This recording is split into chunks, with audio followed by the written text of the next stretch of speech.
የትራምፕ ጠንካራ ንግግርና የኢራን ወታደራዊ ዝግጅት የመካከለኛው ምስራቅ አዲስ የዲፕሎማሲና የኃይል ፍልሚያ ከሆነ ከራርሟል። በዓለም አቀፍ ግንኙነት መርህ መሰረት የሀገራት ሉዓላዊነትና በውስጥ ጉዳይ ጣልቃ ለመግባት የሰላም ምሰሶ ተደርገው ቢወሰዱም በመካከለኛው ምስራቅ ያለው ነባራዊ ሁኔታ ግን ሰርክ ከነዚህ ህጎች ተቃርኖ የሚቆም ይመስላል። ፕሬዚዳንት ዶናልድ ትራምፕ ወደ ስልጣን መንበሩ ከተመለሱ ገና 1 ዓመት ቢሆናቸውም ከኢራን ጋር በተያያዘ የጀመሩት ጠንካራ ንግግር ቀጠናውን ወደ አዲስ የውጥረት ምዕራፍ አሸጋግሮታል። ይህ ንግግር በዲፕሎማሲያዊ ቋንቋ ከፍተኛ ጫና የማሳደር ስትራቴጂ ተብሎ ቢገለጽም በቴህራን በኩል የተሰጠው ምላሽ ግን በወታደራዊ ልምምድ የታጀበ ዝግጅት ነው።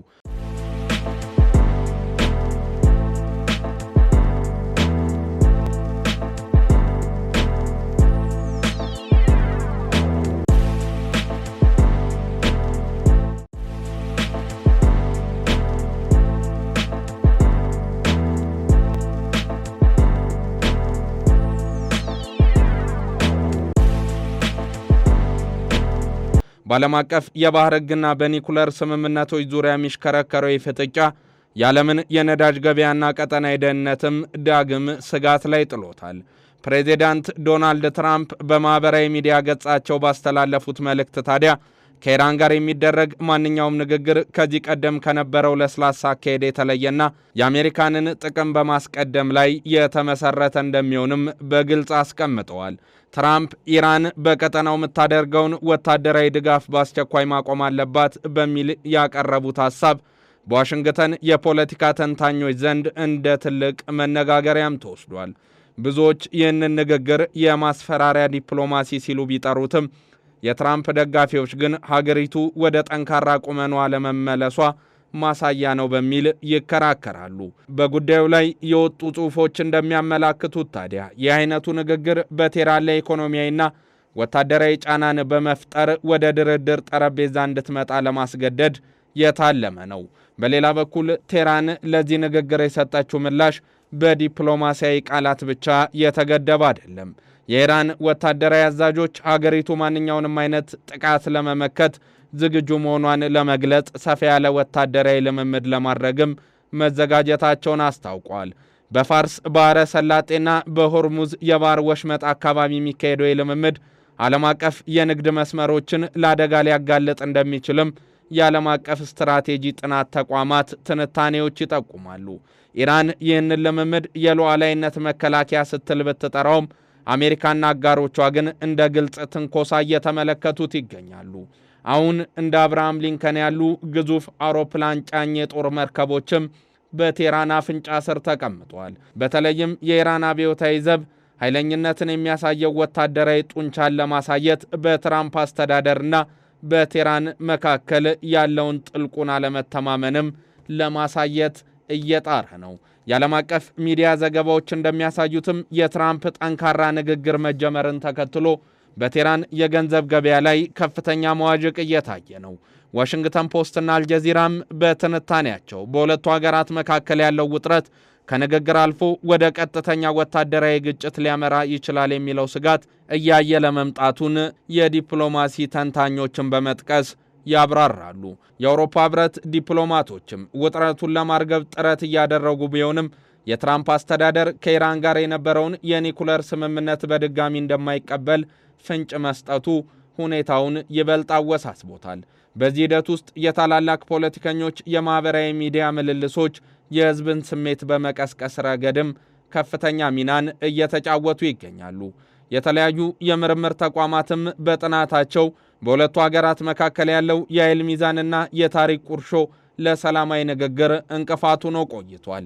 ኢራን በኒኩለር ቴክኖሎጂ ያሳየችው እድገትና አሜሪካ የምትጥለው ማዕቀብ ዘውትር በግጭት አዙሪት ውስጥ እንዲቆዩም አድርጓቸዋል። አሁን የተጀመረው ንግግር ጠንካራ የተባለበት ምክንያት ትራምፕ ከዚህ ቀደም የነበሩ የዲፕሎማሲ ደንቦችን በመጣስ በቀጥታ በቴህራን ላይ ከፍተኛ ጫና የመፍጠር ፍላጎት ስላላቸው ነው። ይህ ደግሞ በኢራን በኩል ከፍተኛ ብሔራዊ ስሜትን ቀስቅሷል። ይህም ወጣቱ ትውልድ ለወታደራዊ ዝግጅት እንዲነሳሳ ምክንያት ሆኗል። በአያቶላ የሚቀነቀነውና ሰርክ የቴህራንን ወጣቶች ልብ የሚያማልለው የወታደራዊ ጥሪም ዛሬም ሀገራችሁን ለመከላከል እስከሆነ ድረስ ያንን ብታደርጉ ለምን ይገዳችኋል በሚል መልእክት የታጀበ ሆኖ ቀጥሏል። በዚህ ሁኔታ ውስጥ መጪው ጊዜ ምን ሊሆን ይችላል የሚለው ጥያቄም የብዙዎች አሳሳቢ ጉዳይ ሆኗል። ካለው ነባራዊ ሁኔታና ካለፉት መረጃዎችን በመነሳት ወደፊት የሚከተሉትን ሁኔታዎች መገመት እንደማይከብድ ይጠቀሳል። አንደኛው ግምት ውጥረቱ እየበረታ ሄዶ ወደ ውስን ወታደራዊ ግጭት ሊያመራ ይችላል የሚለው ሲሆን በተለይም በባህር ወሽመጥ አካባቢ የሚደረጉ ልምምዶች ወደ ድንገተኛ ግጭት የመቀየር ዕድላቸው ሰፊ እንደሆነም ይነሳል። ሆኖም ግን ሁለቱ ወገኖች የከፋ ጦርነት የሚያስከትለውን ሰብአዊና ኢኮኖሚያዊ ኪሳራ ስለሚያውቁት ይህን ጠንካራ ንግግር በመጨረሻ ወደ አዲስና ጥብቅ የድርድር ምዕራፍ ሊያመራ እንደሚችልም ይታመናል የሚሉ አስተያየቶች በሌላኛው ጫፍ ይሰማሉ። ትራምፕ በንግግር የታጀበ ጫናን በመጠቀም የኢራንን ኢኮኖሚን በማዳከም ቴህራን በራሷ ፍላጎት አዲስ ስምምነት እንድትፈርም የማድረግ ዕድላቸውም ሰፊ ነው።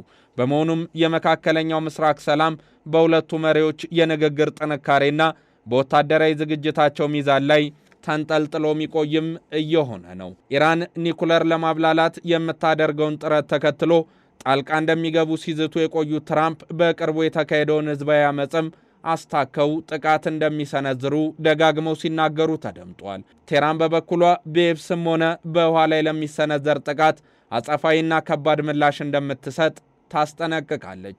ኢራን የዓለም ንግድ ወሳኝ በሚባለውና የመርከቦች መተላለፊያ በሆነው ሆርሙዝ ሰርጥም ለ2 ቀናት የሚቆይ ወታደራዊ ልምምድ እንደምታደርግ ይጠበቃል። ኢራን የአሜሪካ ኃይሎች ባሉበት አካባቢ የትኛውንም አይነት ደህንነቱ ያልተጠበቀና ሙያዊ ያልሆነ ባህሪ እንዳታሳይም አሜሪካንን ስታስጠነቅቅ ቆይታለች። አሜሪካ ዩኤስ አብርሃም ሊንከን የተሰኘ ግዙፍ የጦር መርከብን ጨምሮ በርካታ የጦር ኃይሎቿንም ወደ ባህረ ሰላጤው ካሰማራች ከራርማለች። ቅዳሜ ዕለት 2 ፍንዳታዎች መሰማታቸው ታዲያ በአገሪቱ ውጥረትን እንዲነዛም አድርጓል። የኢራን መንግስት ፍንዳታዎቹ የተተኮሱት በጋዝ ምክንያት ነው ቢልም አሁንም ድረስ የአመፅ ድባቡ ያለቀቃት ሀገር ግን ህዝቦቿን ለስጋት ዳርጋለች።